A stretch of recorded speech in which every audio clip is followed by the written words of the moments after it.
As we near the conclusion of the Course, again recall our compassion and our altruistic intention. And remember that when we leave here, to take them with us. In other words, wisdom and compassion are not something that you simply generate or become familiar with when you're at a monastery or a center or when you're doing retreat.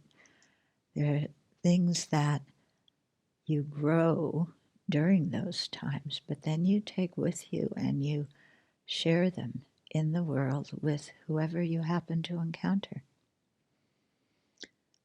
So, however much patience and fortitude, love and compassion and bodhicitta we have, we take that with us and we give it to whoever is in front of us at any particular moment. So that way we don't feel a loss at the conclusion of a Dharma activity, but we feel very full and remembering that it's not just a limited amount, but the more you give of these good qualities to others, the more these good qualities develop in you. And so to really have that intention to give to the world, to make the world a better place through your own practice, as well as through directly being of benefit to others. And so with that kind of intention, we'll listen to the teachings.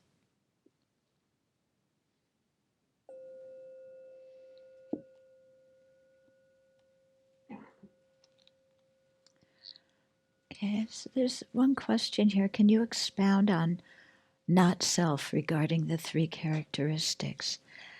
Actually, we've touched on that already in the, so far. So I would recommend maybe going back and reviewing what we've read. The basic presentation is that the aggregates are not the self. Then the different kinds of self that are negated, if I went into all of that, we wouldn't even start the next chapter. So we've covered it already. If you go back and listen or read, then I think you'll uncover it. Okay, so chapter 10, Progressing on the Path. Both the Pali and Sanskrit traditions contain explanations of progressive steps taken along the path to arhatship and Buddhahood.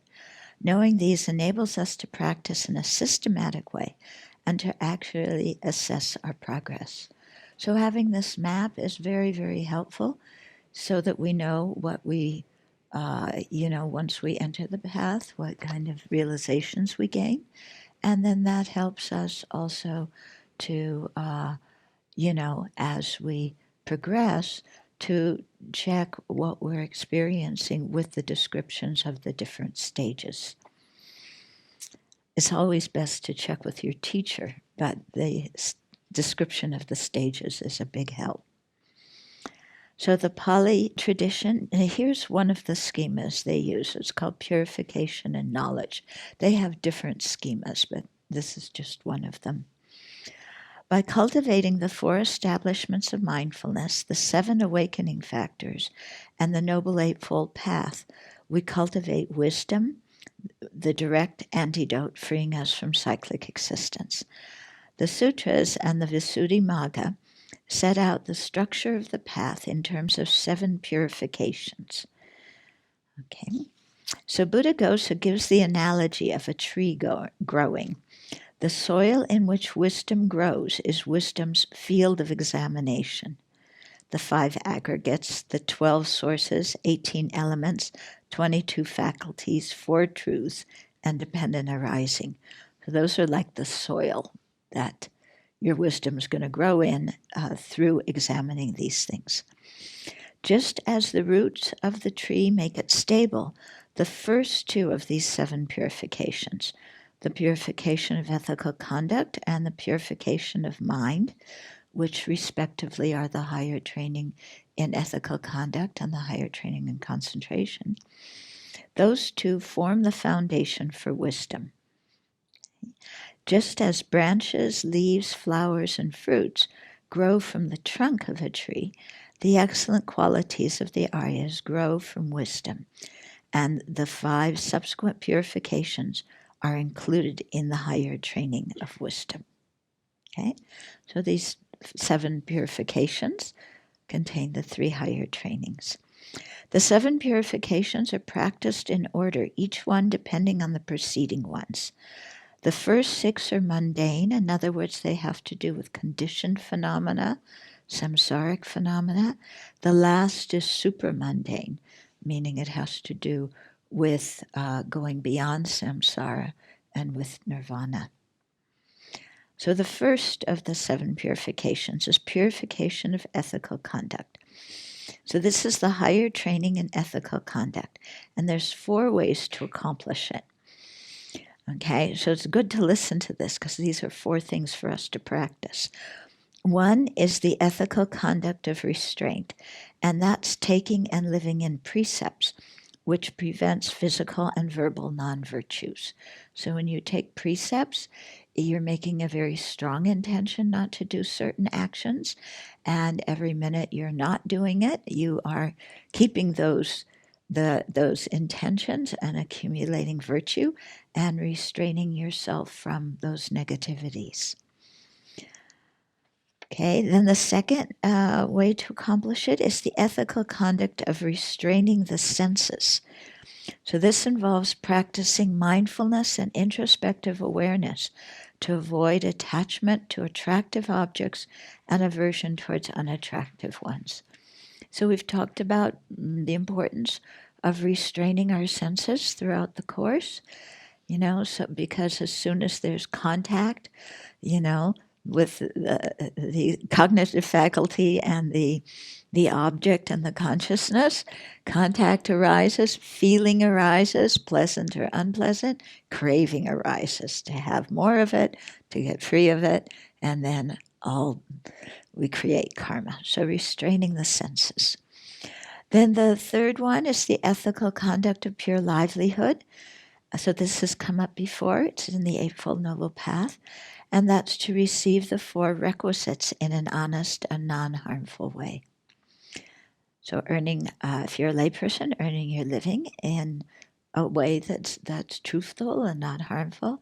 If you're a monastic, then living on donations without manipulating or coercing or dropping hints or flattering other people.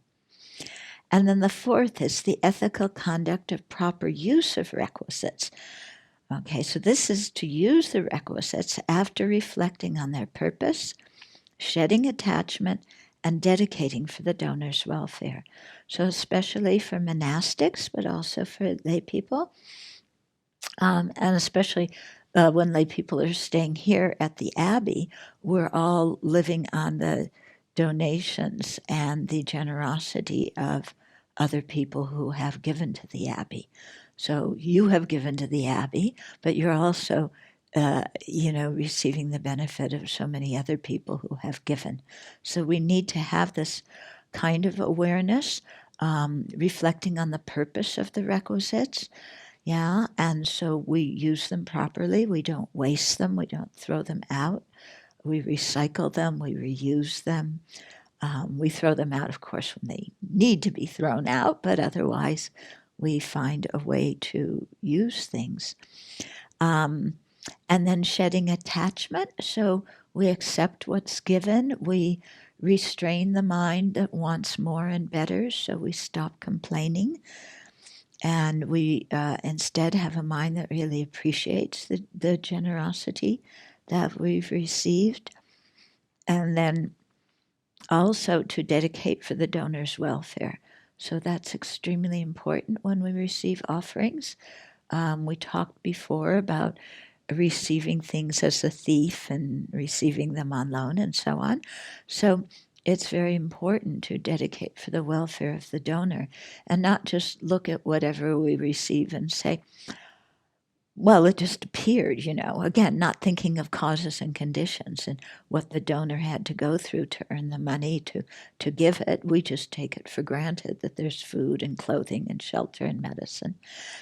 And, and to really appreciate what the donors have done and dedicate for their well-being in this life and future lives. Okay, then the second purification is the higher training of concentration. That's accomplished by subduing the 5 hindrances by means of access and full absorption concentration. So we've talked about that already. Practitioners may cultivate insight in 2 ways. Following the vehicle of serenity, some attain access concentration or a higher state of absorption and use it as the basis for generating insight.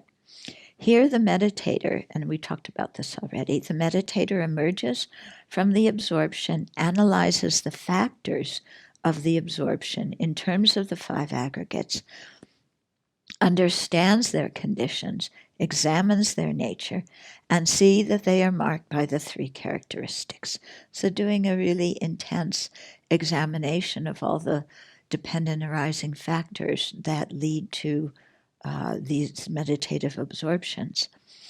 So the purification of mind for this person is whatever degree of concentration he or she develops from access concentration on up. Others follow the vehicle of pure insight, cultivate momentary concentration, we discussed that yesterday, on the ever-changing physical and mental events. This is comparable to access concentration and is the purification of mind for these practitioners. Okay, then the third, pure view, also known as the analytical knowledge of mind and matter. Yeah, so it's extremely important. Both Sanskrit and Pali traditions emphasize that we have to have the right view.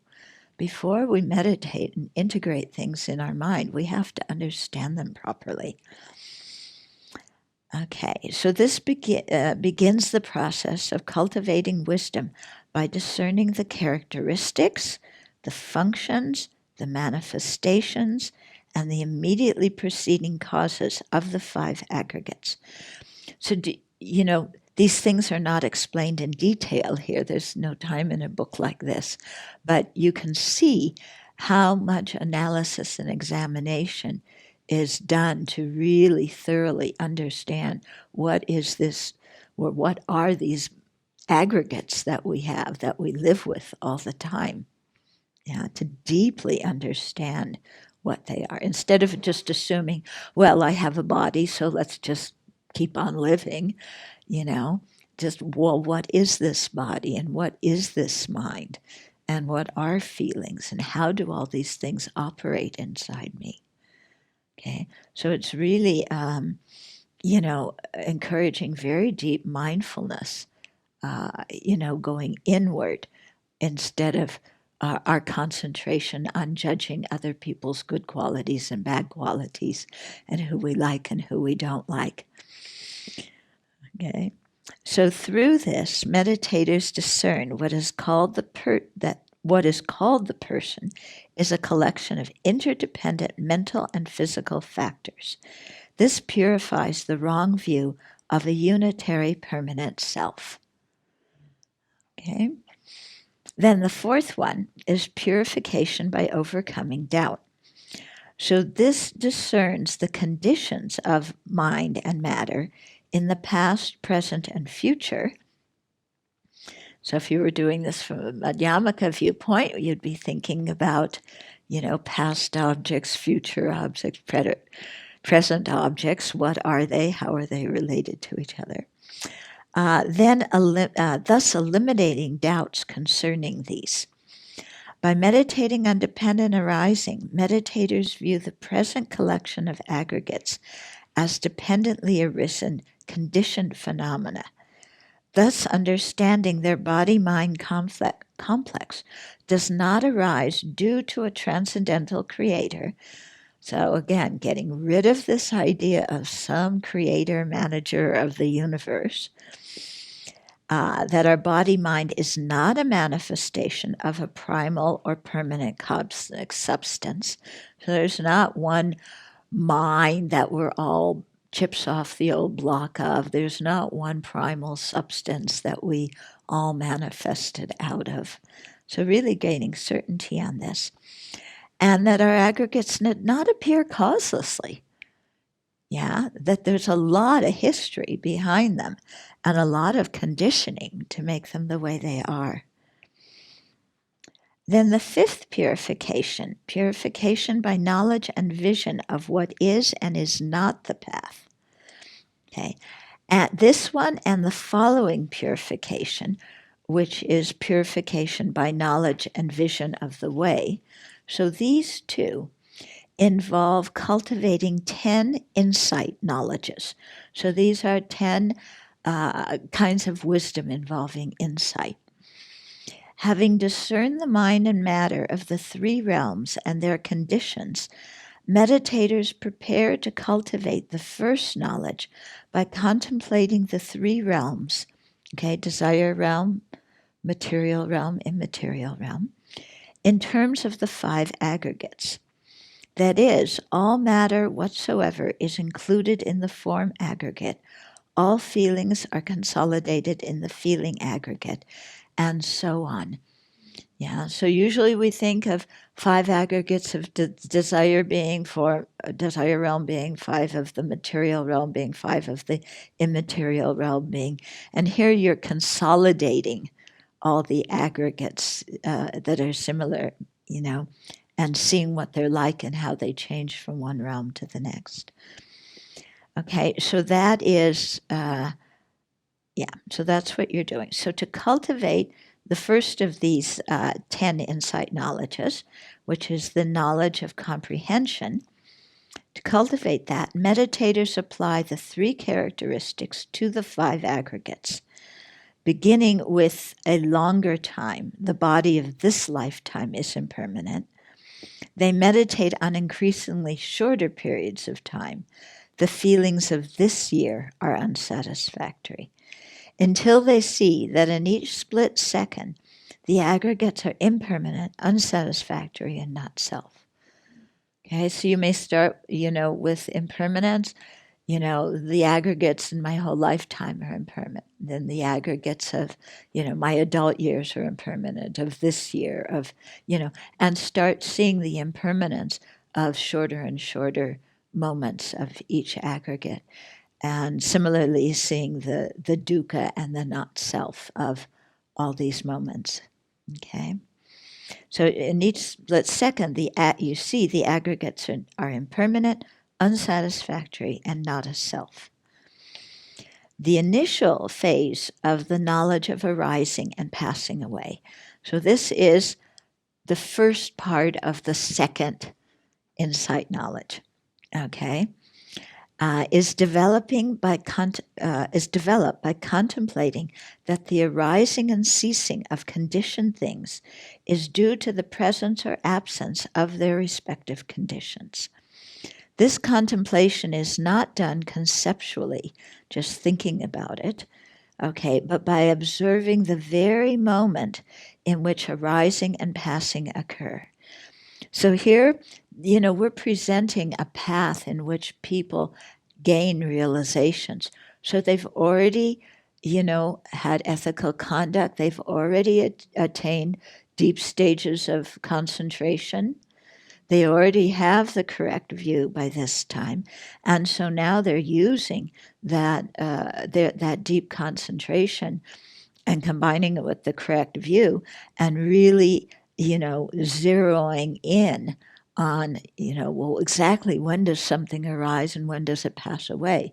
And they're doing this with their mental consciousness, and they're in the process of developing a yogic consciousness, that is far beyond our usual mental consciousness, and especially beyond thought, and all the intellectual stuff we do. It's really seeing it. And each nanosecond, everything arises and passes away, giving rise to the next moment that is equally transient. As meditation deepens, the 10 imperfections of insight arise. So these came up yesterday, remember? How they can detour you. So it's interesting, what these are. First one, meditators see an aura of light radiating from their bodies. That sounds kind of cool. Then 2, 3, and 4, they experience rapture, pliancy, and bliss in concentration in a way they never have before. That also sounds like it wouldn't be bad. It's part of the path, isn't it? You got to have this. Then next, their resolution becomes stronger. Definitely a good idea. They exert themselves in practice. Good. Their knowledge matures. Good. Their mindful awareness becomes stable. Good. Their equanimity becomes immovable. Good. There is, okay, so all those so far are good things to have when you cultivate, aren't they? So why are these the 10 insight imperfections? The last one. There is subtle enjoyment, clinging, and attachment to these experiences. Okay? So you're not just content with gaining different qualities and progressing on the path, but, self-centeredness is getting in there, and it's like, I'm somebody now, and this is so cool, and look at me. Okay? So this last factor is why they're called imperfections. The mind relates to the first 9 in an incorrect way. While these intriguing experiences that are natural byproducts of insight, naturally they come on the path, they may give meditators the impression that their meditation is going well and they are developing special qualities. Yeah, so they are having progress, but it's getting a little bit inflated. And the meditators think, I'm developing some special qualities. Maybe even the supramundane path. Maybe what I experienced, well, not maybe, I think it was a glimpse of nirvana. So I must be a stream enterer now. Wait till I tell my friends about this one. Okay, not seeing the error in their discernment, they may stop insight meditation. So overestimating what they've attained, they stop meditating thinking, I've got it. You put it on Facebook, everybody knows. You don't need to do anymore. Okay. Then purification by knowledge and vision of what is and is not the path is the ability to discern that these 10 imperfections, no matter how fascinating they may be, are not the path to liberation, and that insight into the 3 characteristics is the correct path to liberation. So these things are natural byproducts, but by themselves alone, they are not what removes the defilements from the mind. We definitely need wisdom to remove the defilements. This purification is instrumental in keeping meditators on the right track so they will actualize their spiritual goal. Okay, then the 6th purification by knowledge and vision of the way, involves generating the remaining 9 insight knowledges with regard to the 3 characteristics. These become clearer and more stable due to the absence of the 10 imperfections of insights during the mature phase of the knowledge of arising and passing away. Okay, so remember over purification 5 and 6, you have these 10 insight knowledges. So you had 1 and 2a in purification 5, and you have 2b till 10 in purification 6. Okay, so so 2b is the mature phase of knowledge of arising and passing away. Then the next one, to cultivate knowledge of dissolution, the 3rd insight knowledge, meditators focus only on things ceasing. This reveals impermanence more deeply because they see that the conditioned things of samsara are in the process of constant degeneration. There is nothing stable or trustworthy in them. They are wholly unsatisfactory because they are only ceasing. So how can a self exist in them? Okay? So here, what's happening is instead of focusing on arising and abiding and ceasing, you're focusing only on ceasing. Of course, ceasing includes arising and abiding, because when something ceases, something new is happening. But you're focusing more on the degeneration. This helps you to see all the things in samsara as unsatisfactory, because whatever nice thing you have, it's ceasing, ceasing, ceasing. There's nothing to hold on to. Okay?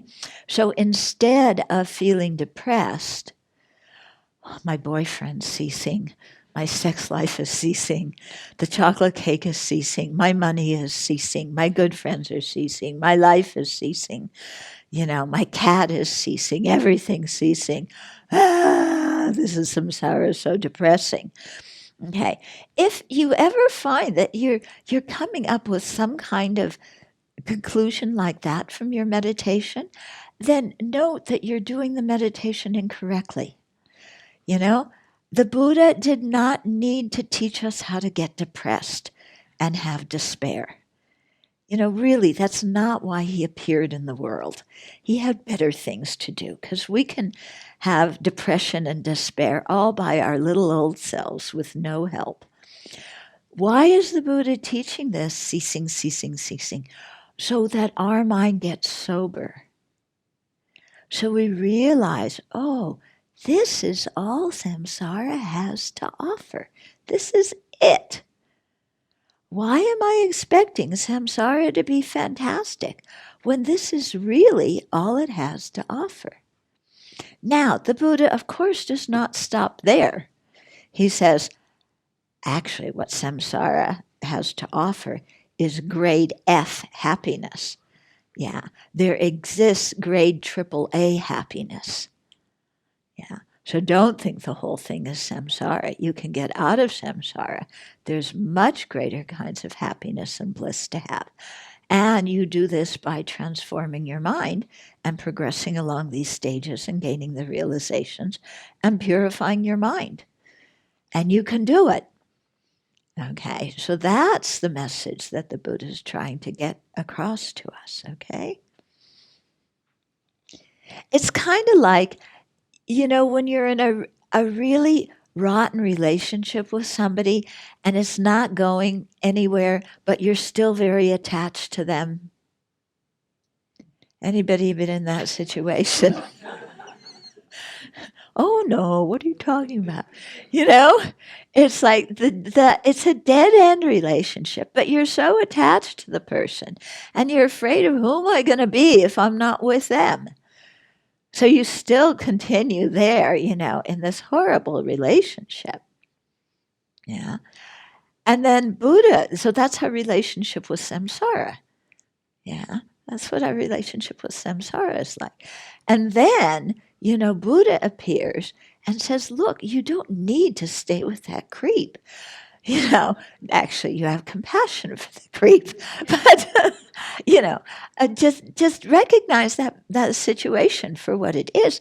That person is incapable of giving you what you want. Yeah, but there exists Buddha boy and Buddha girl. So then you go, oh, what's Buddha boy? What's Buddha girl? I think that sounds pretty good. And then you get interest. That's like getting interested in nirvana. Okay? So you break up that rotten relationship and you look for something that the Buddha promised you is better. Okay. Now, to get that, you have to change your mind. Because if you bring your same old, rotten, afflicted mind into the relationship with Buddha boy, you're dead. It's not going to work. Yeah. So you have to change your mind. So to attain nirvana, we have to change our mind. So this is just an analogy. Yeah, don't get your hopes up on Buddha boy or Buddha girl. It's just an analogy. Okay. Okay, then with the fourth insight knowledge, the knowledge of fearfulness.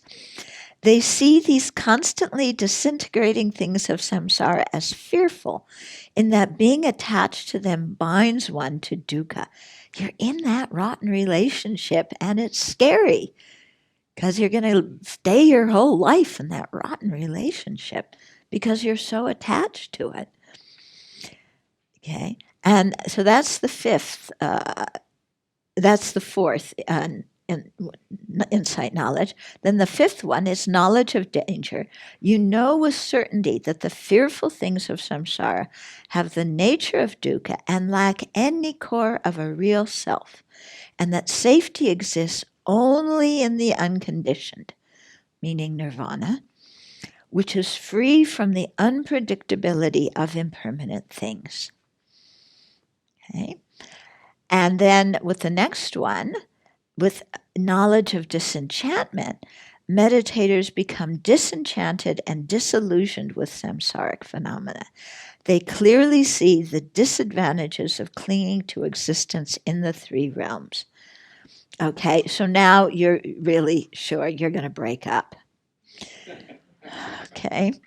Then with the seventh one, with knowledge of desire for liberation, the momentum of turning away from samsara and turning towards nirvana increases, and meditators' motivation to be free from the world of conditioned existence grows stronger. So you're getting more and more certain you're going to break up. You're starting to plan how to do it.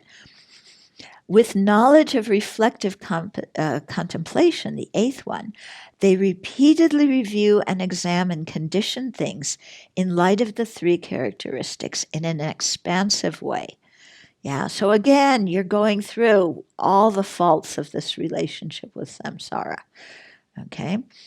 Then, with knowledge of equanimity towards formations, they leave aside both attraction and aversion towards conditioned things and abide in equanimity. So before you may have been you're creating an awareness of the fear and the danger of being attached to these things, yeah?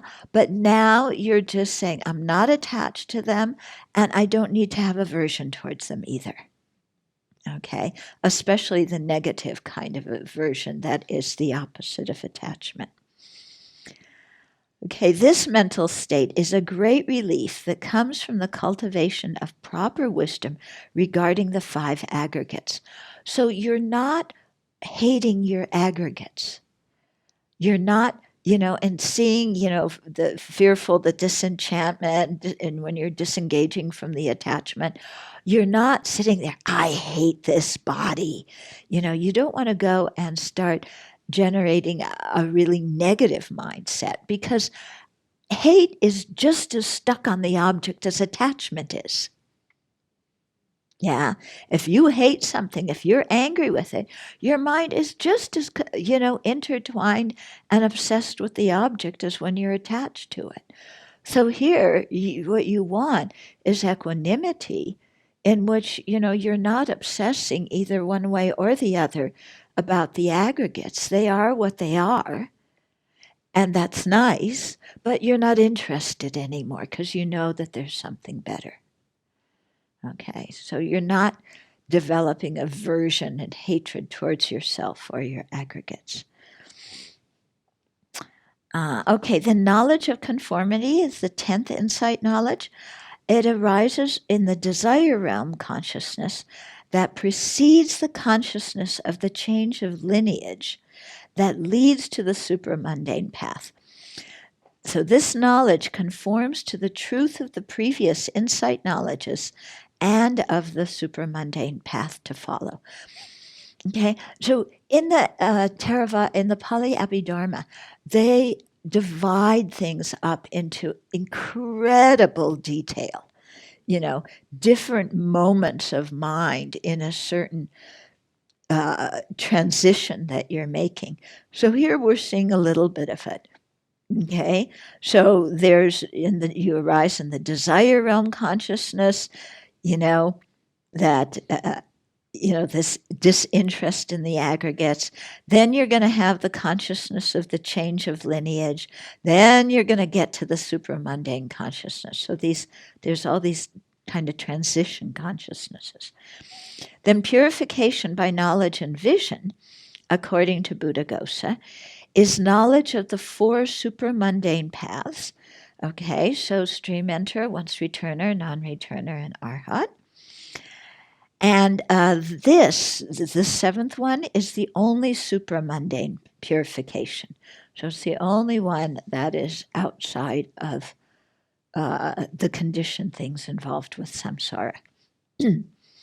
Some moments of transition from purification by knowledge and vision of the way, which is the sixth purification, those moments of transition precede the breakthrough to the supramundane path as the mind changes lineage from being a mundane being perceiving conditioned phenomena to a supramundane mind knowing nirvana. Okay, so this is the transition point. The culmination of insight that occurs just before the moment of the supramundane path focuses on the three characteristics. It is called insight leading to emergence because it leads to the supramundane path that emerges from conditioned phenomena by taking nirvana, the unconditioned, as its object, and that emerges from a mundane consciousness by eliminating some of the defilements. Okay? So it emerges from conditioned phenomena, because it's focused on nirvana, and it emerges from mundane consciousnesses because it is now in the process of eliminating some of the defilements. So at this point, you're an approacher, or when you're in the process of doing this, you're an approacher to stream entry. When you've completed eliminating the defilements of that group, which for stream entry are view of the personal aggregates, doubt, and wrong views about rules and observances, rules and practices. Okay, when you've eliminated those, then you have the fruit of stream entry. This last moment of insight, called change of lineage consciousness, marks the transition from an ordinary being to an Arya. Okay, so in Sanskrit tradition terms, it would be like the uninterrupted path of seeing. Okay, while it resembles the path by focusing on nibbana, it is unlike the path because it cannot dispel the defilements that obscure seeing the four truths. So it's seeing nirvana, but it's not yet strong enough to dispel a certain level of defilements.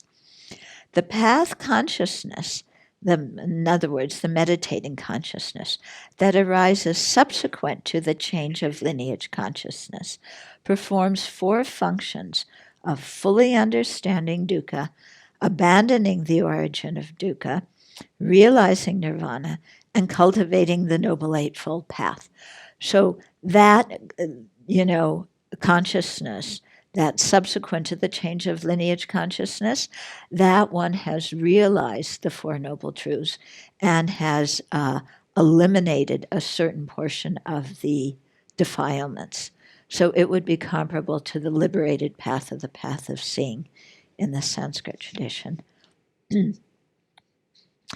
Each path consciousness of stream enter and so forth performs these four functions, of fully understanding dukkha, abandoning the origin, realizing nirvana, and cultivating the Noble Eightfold Path. Okay? And when the corresponding level of defilements has been reduced or eradicated, that path consciousness is followed by the fruition consciousness. So here you have again the like similar to what Sanskrit called the uninterrupted path and the liberated paths. After the fruition consciousness, a reviewing knowledge arises. It looks back and reflects on the path, fruit, and nirvana, and often on the defilements that have been abandoned and those that remain. So this kind of reviews what just happened, and so that you know where you're at. There is a tremendous sense of satisfaction, relief, and joy at this time, and meditators continue to practice until they reach the fruit of arhatship. In this way, the knowledge of the four supramundane paths is accomplished, and the final goal of nirvana is attained. So you can see there's some detail in here, even though this is just a general presentation. So it needs study and contemplation. Then the Sanskrit tradition, the 5 paths and the 10 bodhisattva grounds. So sentient beings' minds are obscured by 2 levels of obscurations, which are gradually eradicated as we progress along the path. Afflictive obscurations mainly hinder the attainment of liberation. They include the afflictions, their seeds, and their seeds of the afflictions are the potentials producing another moment of the affliction. So you're not angry now, but the seed of anger exists in you, because as soon as somebody says something you don't like, anger manifests again. So that's what the seed of the affliction is. It connects one moment of manifest affliction to a next moment of manifest affliction. Okay, so the afflictions and their seeds, and polluted karma causing rebirth in samsara. Afflictive obscurations have been eliminated by arhats, by bodhisattvas on the 8th ground and above, and by Buddhas. Okay. Then the second level of obscurations are cognitive obscurations, because our mind still isn't seeing things completely accurately on the conventional level, and so we don't have access also to all objects of knowledge. So these obscurations are more subtle and difficult to remove. Mainly impeding omniscience, they prevent beings from directly perceiving both conventionalities and their emptinesses simultaneously. They consist firstly of latencies of afflictions, that remain on the mind stream even after the afflictions and their seeds have been eliminated. And secondly, of the aspect of the mind that continues to mistakenly see inherent existence. Okay, so the latencies of afflictions are different than the seeds of afflictions. The seeds are afflictive obscurations that are the potency connecting one moment of manifest affliction to the other, to the next moment. Those have been eliminated, but the latencies of the afflictions still remain. And those are like subtle obscurations of the mind, some kind of subtle fog. They often use the analogy of the difference between onions in the pot, which are like the afflictions and their seeds, and you take out the onions from the pot, but the pot still smells like onions. So that's like the cognitive obscurations. The afflictions aren't there, but there's some latent residue from them. And then this other one, the aspect of the mind that continues to mistakenly see inherent existence, you could say, or the aspect of the mind to which the appearance of inherent existence continues to appear. Because remember that word, Tibetan word nangwa, it sounds like appear, it can mean 2 things, like appear from the side of the object or perceive or see from the side of the subject. There's not a good English translation for it. Okay. So don't think that that the cognitive obscurations are something that's wrong with the object because the object's appearing inherently existent. It's wrong with our consciousness. Something wrong with our consciousness that we're still filtering things like this. Other, okay. Mm-hmm. The Pali tradition also refers to cognitive obscurations, impeding full knowledge, which a Buddha has abandoned. That's interesting, isn't it? Other cognitive obscurations, this is in the Sanskrit tradition, but there's a similarity in the Tibetan, in the Pali. Other cognitive obscurations are dysfunctional tendencies, latencies on the mind stream of Aryas that manifest in peculiar physical, verbal, and mental behavior. Yeah, so we hear stories of somebody's an arhat, but they still jump around like a monkey, or they still swear at people and call people names. So people, how can an arhat act like that? You know, they don't have afflictions. How can they act like that? So it's true, they don't have afflictions. How they act like that, it's due to these dysfunctional tendencies, which are another type of cognitive obscuration. And so, there's no bad intent in an arhat, but it's simply the habit of doing those actions. Yeah. So maybe you're not habituated with calling people names and, swinging from trees and jumping up and down, but, maybe you're you're going to become the arhat who's always humming. Yeah, just because it's a habit that you have now. Or something like that. The always humming. There's the bodhisattva always crying. So, yeah.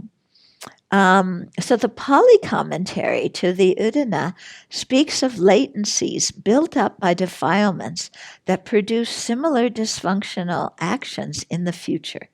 These exist in the mind streams of ordinary beings and of arhats. So here I find another thing very interesting, that's in the Pali tradition. It's there. And then, the Sanskrit tradition, or especially the Mahayana, kind of built up on those ideas or took a slightly different tact on them. But there's something that's right there in the Pali. I was so surprised hearing, that they have a term for cognitive obscurations. I thought that was only in the Bodhisattva path that you talk about that, or only Mahayana, or dysfunctional tendencies. No, it's right there. Okay, slightly different meaning, but in some cases, but very similar. A consciousness that is a spiritual realization is called a path because it leads out of samsara and to awakening. So when we talk about practicing the path, we're not talking about an external path that we walk on. It's a path consciousness. We are practicing to generate path consciousnesses that take us to Buddhahood. Okay, that lead us out of samsara and to awakening. A consciousness that is a spiritual realization is also called a ground because it is the foundation for the growth of good qualities and release from obscurations. The explanations of the paths of the Shravaka, Pratyeka Buddha, and Bodhisattva vehicles are described here according to the Madhyamaka system. Each of the three vehicles has three paths. The common features of the 5 paths in all 3 vehicles are described below. The differences will be explained afterwards. Okay? So, the first, the path of accumulation, is a clear realization of the doctrine, the words of the scripture. It is called accumulation because at this stage, practitioners accumulate great learning of the doctrine and begin accumulating the collection of merit and wisdom leading to the goal of their chosen vehicles. Actually, it should be accumulating merit and wisdom. leading to the goal of their chosen vehicles, because only bodhisattvas accumulate the collection of merit and wisdom. To enter the path of accumulation, it says right after here, Shravakas and Pratyeka Buddhas enter the path of accumulation of their respective vehicles when they have day and night the determination to be free from samsara. Bodhisattvas enter their path of accumulation when they have genuine bodhicitta in addition to the determination to be free from samsara. Okay, so genuine bodhicitta that arises when they see sentient beings. Okay, imagine, wouldn't that be nice? You see some sentient being, and instead of saying, I want to avoid this person, or, I have to navigate around them, I'm in a hurry, or what can they do for me, or, what are they going to ask me to do? Instead of having that kind of attitude towards everybody we meet, bodhisattva, their attitude is like, hi, I have love and compassion for you. How can I help? Yeah, wouldn't that be nice? Have your mind be like that? The path of preparation is a clear realization of the meaning of the truth, emptiness, the ultimate nature. This path is a union of serenity and insight on emptiness. This realization is inferential. Emptiness is known conceptually via a conceptual appearance. On this path, practitioners prepare for direct perception of emptiness. Okay. Then third, the path of seeing is a clear realization of the truth itself, emptiness. As Aryas, these practitioners realize emptiness directly and non-conceptually without any sense of subject and object. Okay, totally without any sense of subject and object. What that would feel like, when I think about it, what would it feel like to first of all, realize emptiness, which is like, what in the world would that feel like? But then to realize it without a feeling of there's me here realizing that object. What would that be like to know something without a sense of me knowing it? Okay. So these, the mind and emptiness are fused like water poured into water. The path of seeing has three phases. First one is the exalted wisdom of meditative equipoise. Yeah, it directly realizes emptiness and has no dualistic appearance whatsoever. So no appearance of subject and object, of conventional phenomena, of inherent existence, nothing like that. And so this exalted wisdom of meditative equipoise has three types. First is the uninterrupted path, which abandons the acquired afflictions on the path of seeing. The liberated path directly follows the uninterrupted path without any interruption, so you don't take a break. Yeah, it's like you're in the process of eliminating the afflictions on the uninterrupted path. You don't take a break. Yeah, you're eliminating them, and then with the liberated path, you've locked the door behind them. Okay. So you don't I kicked them out, now I'm going to take a break.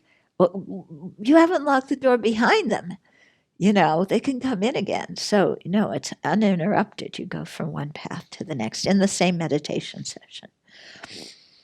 Okay, so the liberated path is a wisdom that has definitely abandoned the acquired afflictions forever. Yay! And then the third type of exalted wisdom of meditative equipoise is the exalted wisdoms of meditative equipoise that are neither uninterrupted path or liberated path. And they occur when practitioners meditate on emptiness at other times. So when you're entering the path of seeing, you have uninterrupted path, liberated path. Then you take a break. Okay, now you still have to accumulate a lot of merit before you get to the next path, the path of seeing. So, in that time of accumulating merit, you're not just going to be running around the universe helping sentient beings. You also have to improve your meditation on emptiness. Okay, so you continue to meditate on emptiness, and that's this third one, the exalted wisdoms of meditative equipoise that are neither, because you're deepening your understanding of emptiness. You're trying to get it to where it's strong enough so that it can eliminate the afflictions to be eliminated on the path of meditation, the next path. When you get it strong enough to do that, then that wisdom, again, in the same session, goes from being the wisdom of meditative equipoise that is neither of the path of seeing to the uninterrupted path of the path of meditation, which goes into the liberated path of the path of meditation. Okay. Then the second phase of the path of seeing is the exalted wisdoms of subsequent attainment. Okay, so these occur when practitioners arise from meditative equipoise, practice illusion-like meditation, so seeing phenomena as being like illusions, appearing falsely, appearing as truly existent even though they aren't. And during this time, they also accumulate merit in order to attain the higher paths. Yeah. And then the third kind of phase in the path of seeing is the exalted wisdoms that are neither meditative equipoise nor subsequent attainment. And so these are non-manifest exalted wisdoms. Okay. So for example, when you're meditating on emptiness, your bodhicitta is not manifest at that point. Or when you're practicing generosity, your exalted wisdom realizing emptiness is not manifest at that point. Okay. Then the fourth path, the path of meditation, begins when practitioners have accumulated enough merit and their wisdom is powerful enough to begin eradicating the innate afflictions. So these are the ones that have been with us since beginningless time. The word for meditation has the same verbal root as that for familiarize, and this path is so called because practitioners mainly familiarize themselves with the emptiness directly realized by the path of seeing. So you don't have a different object. It's not a new kind of emptiness on path of meditation. It's a deeper infusion of that realization into your mind stream, okay? Enabling it to become strong enough to start abandoning the different layers of innate afflictions. The path of meditation has exalted wisdoms of meditative equipoise, exalted wisdoms of subsequent attainment, and exalted wisdoms that are neither of those, just like the path of seeing, okay? But they're deeper, they're more powerful. Here, the uninterrupted paths counteract progressively subtle levels of obscurations, and liberated paths have definitely abandoned them. Then, fifth path, the path of no more learning. Okay, so each vehicle is the highest goal of that vehicle. For Shravakas and Pratyeka's Buddhas, this wisdom has eradicated all afflictive obscurations, and the person has attained arhatship. For bodhisattvas, it has also eradicated cognitive obscurations and actualized Buddhahood. Spread over the bodhisattva paths of seeing and meditation are the 10 bodhisattva grounds. Okay? So these 10 are ultimate bodhicitta. Yeah. What is ultimate bodhicitta? Unpolluted wisdom directly realizing the emptiness of inherent existence. So conventional bodhicitta is the one that we're always talking about and cultivating that depends on compassion. Ultimate bodhicitta is the realization of emptiness. So you often have the expression, the two bodhicittas. This is what it is being referred to. Okay, this wisdom is conceptually divided. So this ultimate bodhicitta that realizes emptiness, you can't divide it into different parts and, put them in different places and time slots. Yeah, but we divide it conceptually into its earlier and later moments, forming these 10 grounds. However, not every instance of a ground is ultimate bodhicitta. So Arya bodhisattvas also meditate on conventional bodhicitta and engage in practices to create merit. So they may be on the first ground, second ground, third ground, but not all their manifest realizations are a direct perception of emptiness, because when they're practicing generosity and ethical conduct and fortitude and all these things, then the conventional bodhicitta is manifest, and the ultimate bodhicitta is unmanifest, is latent at that time. So the 10 grounds are differentiated by 4 features. So here's how you break up, how you determine which ground it is. First, each successive ground has a greater number of 12 sets of good qualities. Now, you do love lists, It's wonderful. You just have to learn how to keep them straight.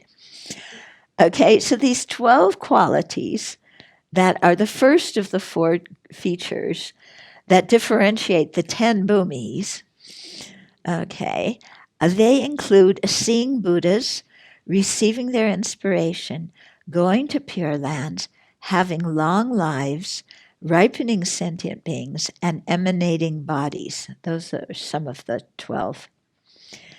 Okay, then the second feature that differentiates the grounds, each successive ground has greater powers to eradicate obscurations and advance to a higher path.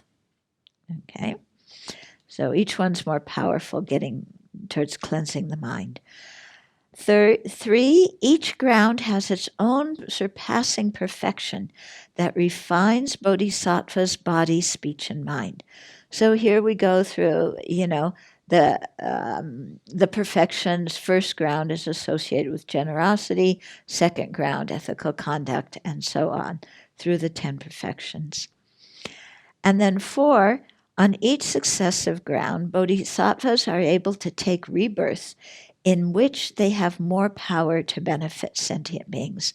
So they're able to take, rebirths in samsara in positions where they have more influence and can be of greater benefit to sentient beings, like being born as what they call a Chakravarta king, the king of the universe, or something like that. Okay.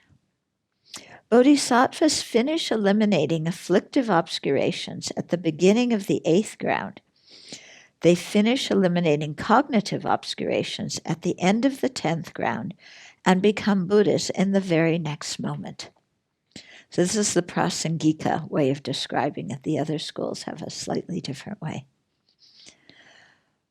Okay, now differences among the 3 vehicles. Shravakas meditate principally on the 4 truths and attain their awakening in 3 lifetimes. Actually, the Pali tradition says 7 lifetimes. Yeah, Sanskrit says 3 lifetimes, according to the Sanskrit tradition, and within 7 lifetimes according to the Pali tradition. Pratyeka Buddhas meditate principally on dependent arising and accumulate merit for at least 100 eons to attain their awakening. Bodhisattvas practicing Sutrayana, the vehicle practice, the perfection vehicle, accumulate merit for 3 countless great eons to attain Buddhahood. Okay, Tantric vehicle abbreviates that time, but you have to be really very competent to do that. Stream enters are on the path of seeing, Once returners, non-returners, and approachers to Arhat are on the path of meditation. Arhats are on the path of no more learning. As liberated beings, they are no more bound in cyclic existence and will no longer take rebirth under the control of afflictions and polluted karma. While the Pali tradition does not use the schema of the 5 paths, it does use names of 4 of the 5 paths to refer to similar stages of practitioners' development. So here's another instance of here's the terminology and the ideas in the Pali tradition that in the Mahayana they took out and made into stages that are then taught as numbered stages. Okay. So in the late commentaries in the Pali tradition, collections refers to requisites a practitioner must assemble to attain liberation. In the Abbey Dharma, so that means your merit, that you need to attain liberation, and your wisdom. Okay. In the Abhidharma, seeing, this Pali Abhidharma, seeing indicates the path of a stream enter, and meditation refers to the paths of once returner, non-returner, and arhat that gain familiarity with the view attained as at stream entry. Okay. No training refers to arhatship or Buddhahood and is the last ground. Buddhahood is called a ground and not a path because it marks the end of cultivation. So it doesn't take you somewhere, you're already there. This Pali tradition. According to the Madhyamikas, Aryas of all 3 vehicles directly and non-conceptually realize the same selflessness of persons and phenomena, their emptiness of inherent existence. Bodhisattvas attain a Buddha's awakening due to special factors they cultivate on the path. The Bodhisattva motivation, the vast collection of merit created over many eons, their training in the 6 perfections or 10 perfections, their use of many reasonings to realize emptiness in order to teach them to others, and their abandoning of both the afflictive and cognitive obscurations. So here you can see what realizations a bodhisattva has that a arhat does not have. And so how that influences an arhat's ability to be a benefit and a bodhisattva's ability to be a benefit, or even the arhat's desire to be of benefit and the bodhisattva's intention. Now, as an auspicious ending, we're coming into nirvana and the ideas of nirvana. That's why I thought it would be good to finish this chapter, okay? You don't want to have to wait until next year and then start with nirvana when you've forgotten everything in this course already, okay? In general, nirvana or liberation is a state or quality of mind. It is not an external place or something reserved for a select few.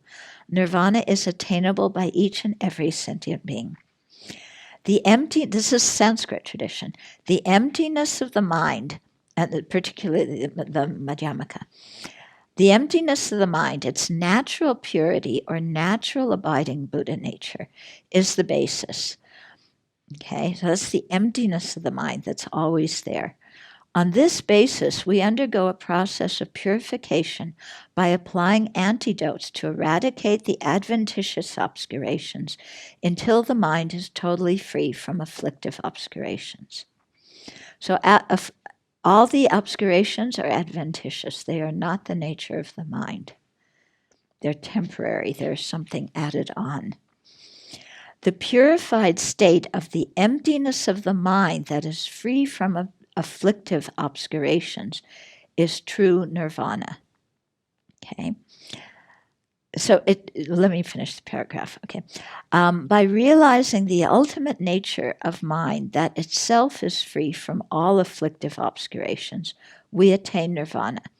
Thus, the understanding of emptiness eliminates the obscurations, and emptiness is also the resultant state present when all defilements have been cleansed from the mind. Okay, so it may sound strange that nirvana is the emptiness, or the purified, the purified state of the emptiness of the mind that is free from afflictive obscurations. It's a lot of words. What it means is, when the mind is afflicted, even though emptiness itself is never afflicted, emptiness is always pure, the afflictions never can enter into emptiness. Because it's the emptiness of a mind that's afflictive, the emptiness is said to be afflictive also. Okay?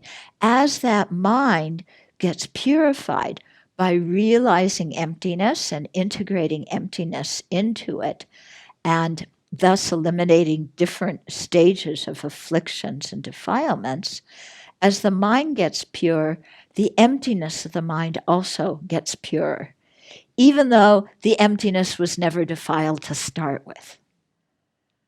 Okay? But remember, the two truths are one nature. So the mind and the emptiness of the mind are one nature. So if the mind has afflictions, that emptiness isn't totally purified.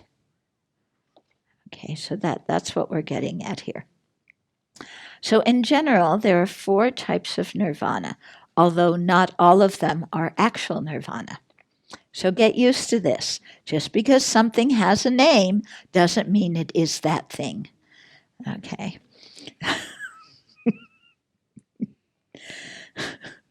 This comes up a lot, actually. So natural nirvana, the first one, is the ultimate nature of the mind that is primordially pure and empty of inherent existence. So if you look at the mind, our defiled mind, primordially, in other words, since beginningless time, it is pure and empty of inherent existence. So it's always been pure of inherent existence. It's never existed inherently. Okay. The mind hasn't always been pure of grasping at inherent existence, but it's always been pure of inherent existence. So this is the basis allowing for the attainment of actual nirvana. Yeah.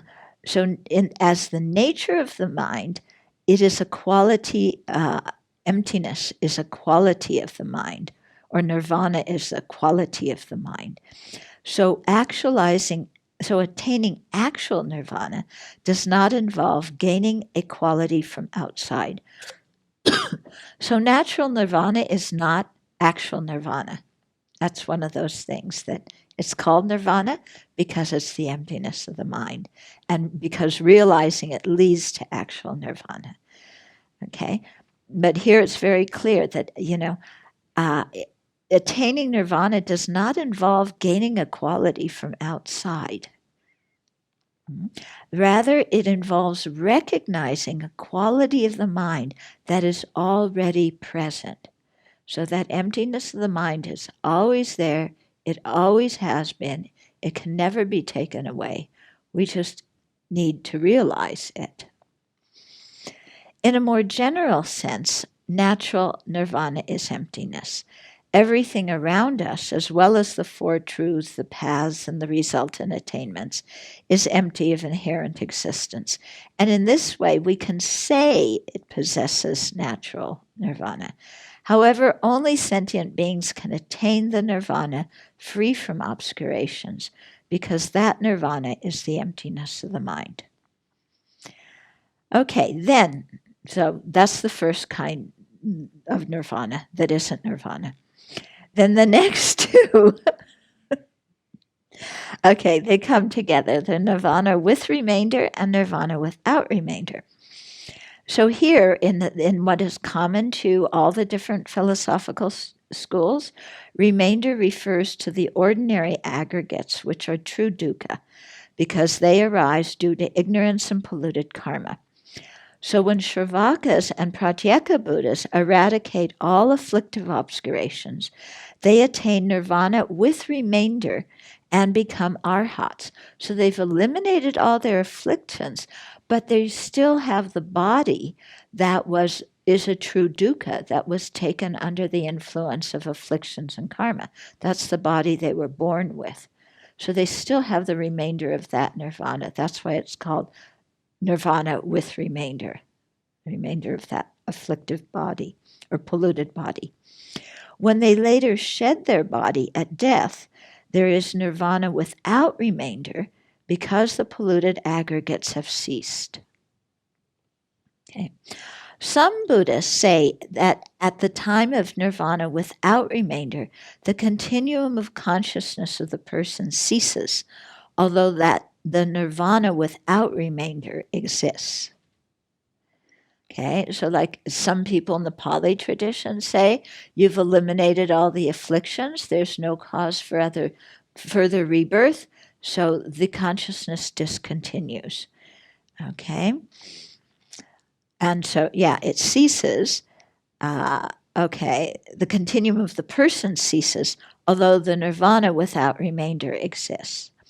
However, other Buddhists assert that all beings will eventually attain Buddhahood. Okay, so this first view is what they call a view of three final vehicles. You become an arhat Shravaka vehicle, that's it, finish, because your mind stream discontinues. You never enter the bodhisattva path. Or you become an arhat at the Pratyeka vehicle, again, finished. Yeah. Then bodhisattva path is you attain Buddhahood. So they say three final vehicles.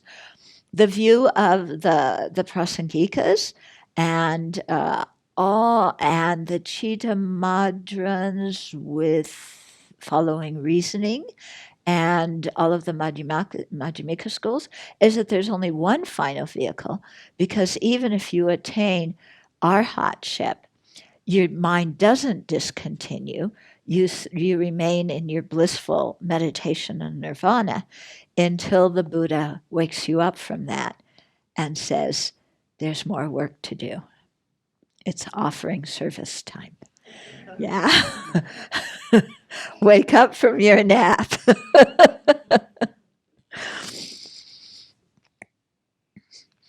Okay. However, other Buddhists assert that all sentient beings will eventually attain Buddhahood, and the continuum of consciousness exists even after arhats pass away. At that time, arhats have a mental body and reside in a pure land. Yeah, they talk about Shravaka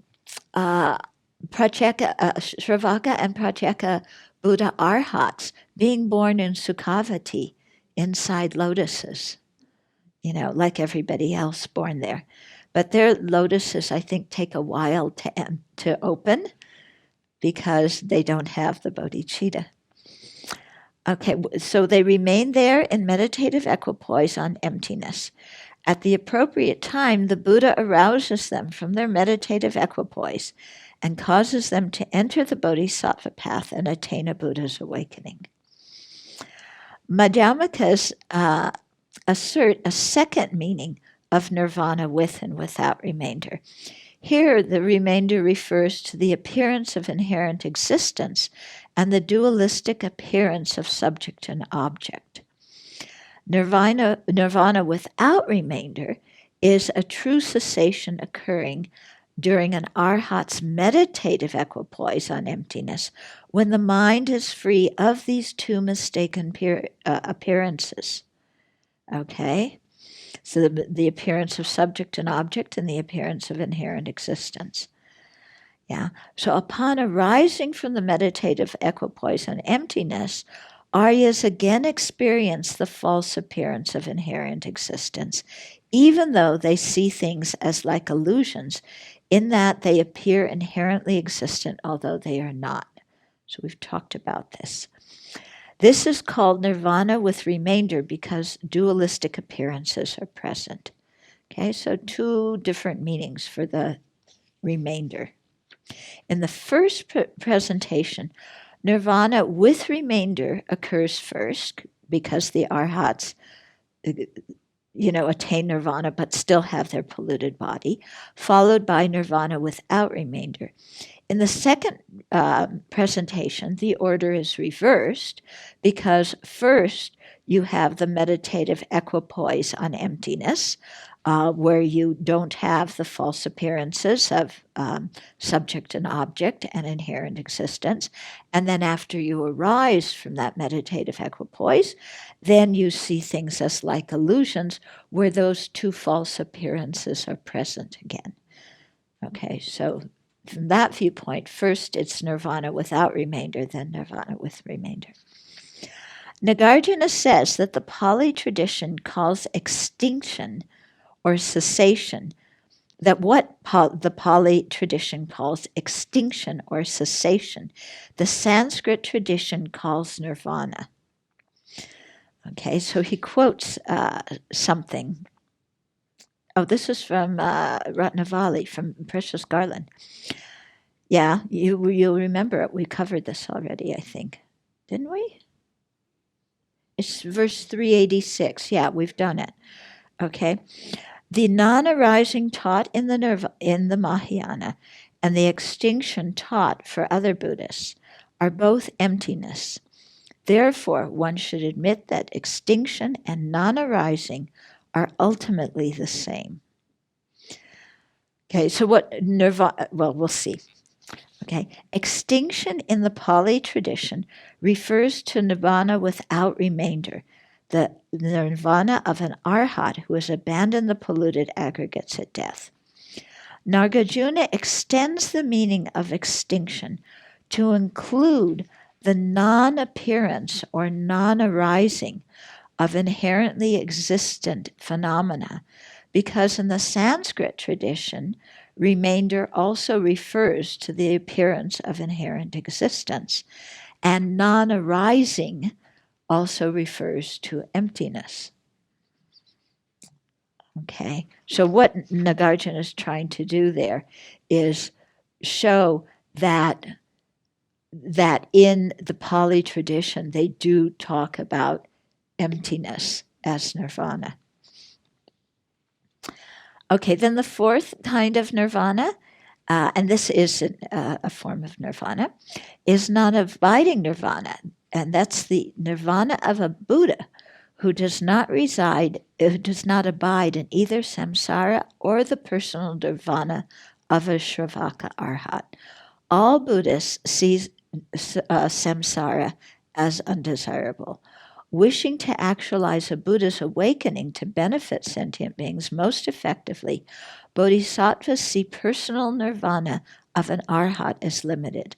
They seek a Buddha's nirvana, the purified aspect of the ultimate nature of the mind that is forever free of both afflictive and cognitive obscurations. Then, the Pali tradition on nirvana. Yes, I know. It's a lot of information all at one time. But may it be auspicious for us attaining all of this quickly.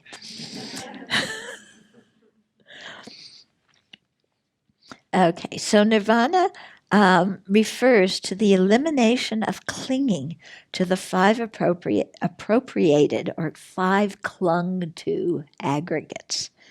Yeah, it is the state of cessation in which both dukkha and its origins have been eradicated. Nirvana is also spoken of as the object of meditation, the realities that is directly seen by Arya's supramundane wisdom. So I find this interesting, and it's in both traditions, the Pali and the Sanskrit. Both of them talk about nirvana as the cessation of afflictions, the absence of afflictions and defilements. And both of them also talk about nirvana as emptiness in the Sanskrit tradition, and as the object of meditation, which must be emptiness, in the Pali tradition. They don't say it's emptiness. They say it's the ultimate nature, okay? And it's the object that you meditate on. It's not the absence of defilements. And this has been a debate. I mean, the Tibetans debated up, down, and across too, because emptiness has to be an ultimate truth, and ultimate truths have to be they have to be permanent, because they're emptinesses. But if emptiness is the absence of ignorance, anger, and attachment, then it's not a non-affirming negative, it's an affirming negative. It's the absence of things that once existed, like a past phenomena. Remember when we studied past phenomena? They're an absence of something that once existed. But in that case, nirvana would be a conventional truth, and nobody likes that idea. Okay, so it's very interesting, a lot of debate around this idea.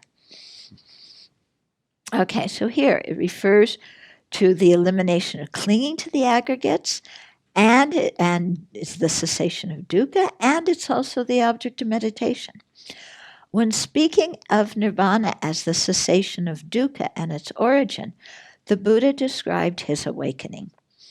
I consider this Dhamma that I have attained is profound, hard to see, and hard to understand, peaceful and sublime, unattainable by mere reasoning, subtle, to be experienced by the wise.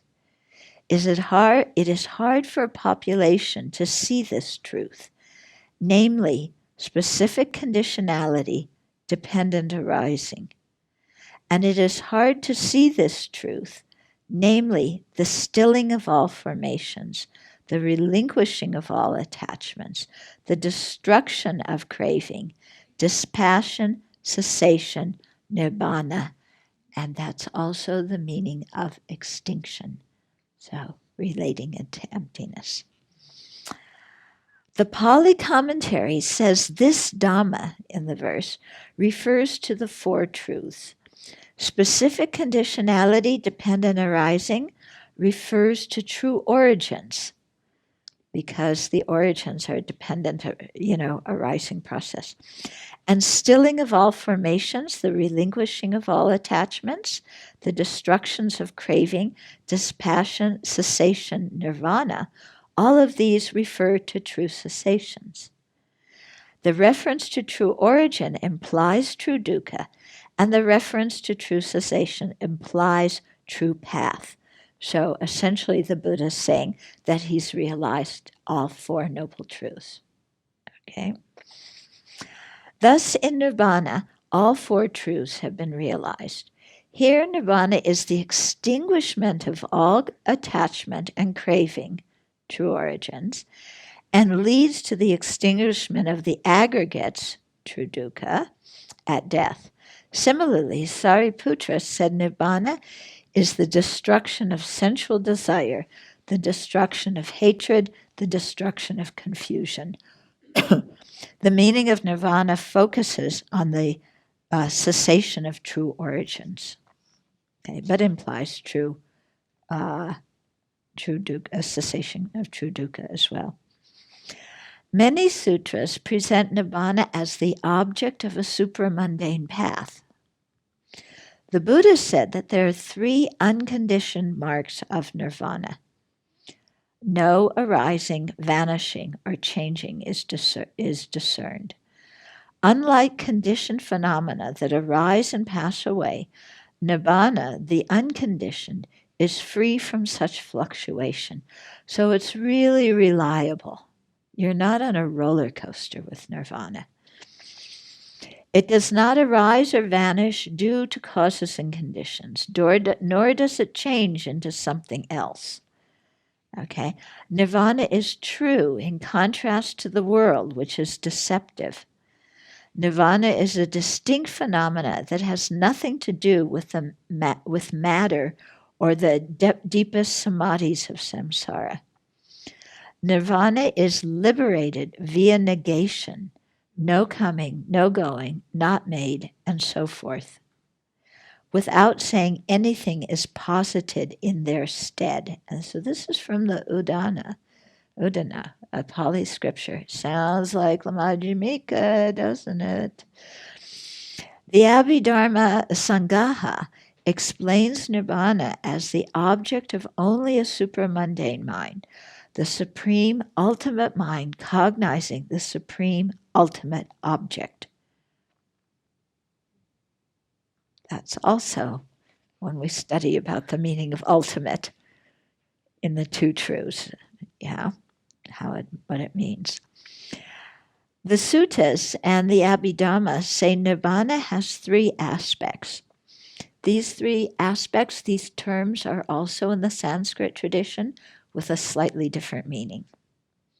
Another one of these things. Nibbana is emptiness because it is empty of ignorance, anger, and attachment, and empty of the conditioned. It is signless because it is free from the signs of ignorance, anger, and attachment, and the signs of conditioned things. Nibbana is wishless because it is free of hankering for ignorance, anger, and attachment, and is not wished for by craving. Okay, meanings in Madhyamaka are slightly different. They all refer to emptiness in one way or another. The Sanskrit traditions, here it is. The Sanskrit tradition speaks of these three attributes as three perspectives of selflessness.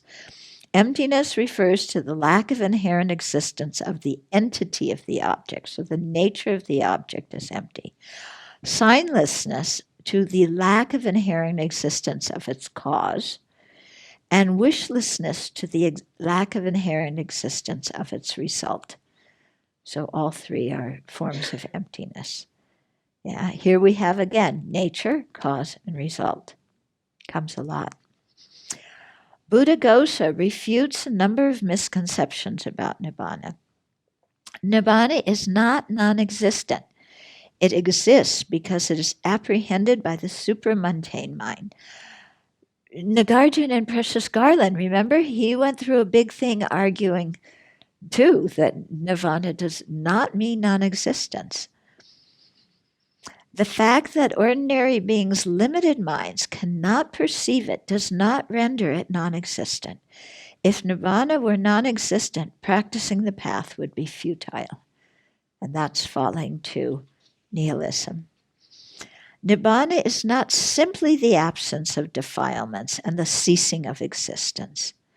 It is called the destruction of craving because realizing it brings about the destruction of craving.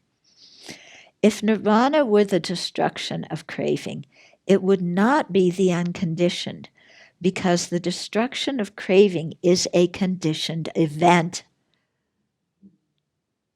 Okay? That's similar to Madhyamaka saying that the destruction of craving is a past phenomena, which is it's a positive phenomena. Okay? It's a negative, but it's implying something in its stead.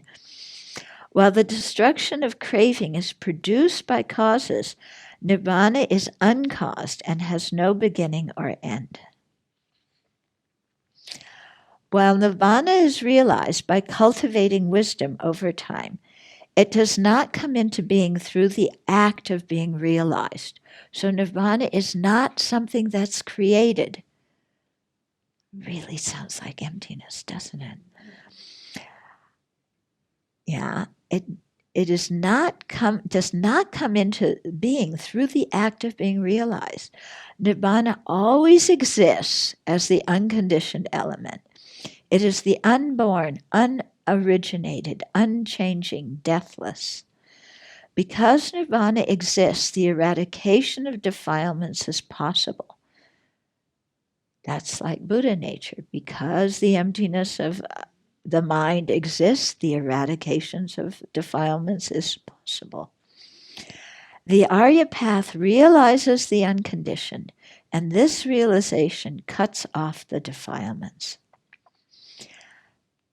Pali commentators show the compatibility of the two senses of nirvana in the sutra.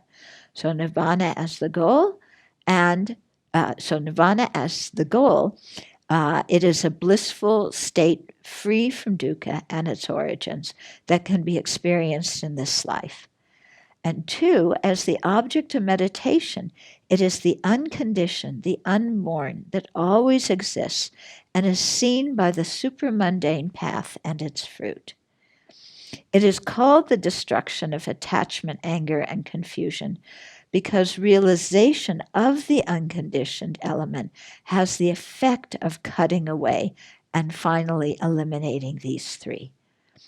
So that's interesting. It's called the destruction of those three because realizing nirvana cuts those three away. But that's different than saying nirvana is the absence of those three, isn't it? In one, it's the object you focus on to cut away those three. Also in the Madhyamaka system, when we talk about true cessation or nirvana, at the beginning it's explained as the absence of the first two noble truths, For Madhyamikas, all phenomena of both samsara and nirvana lack inherent existence. Oh, okay. And then nirvana is the unconditioned. I was just in a hurry to get there. Patience on the path. Nirvana is the unconditioned, in contrast to samsara, which is the conditioned. Nibbana is completely separate from the samsaric world, governed by dependent arising. Nibbana, which is reality, is also distinct from selflessness, which is a characteristic of samsaric nirvana. Now there's some difference with the Madhyamaka view. Okay, for Madhyamikas, all phenomena of both samsara and nirvana lack inherent existence and thus are selfless and empty. While nirvana is often used to refer to the cessation of true dukkha and true origins, its real meaning is the emptiness of the purified mind. We did it!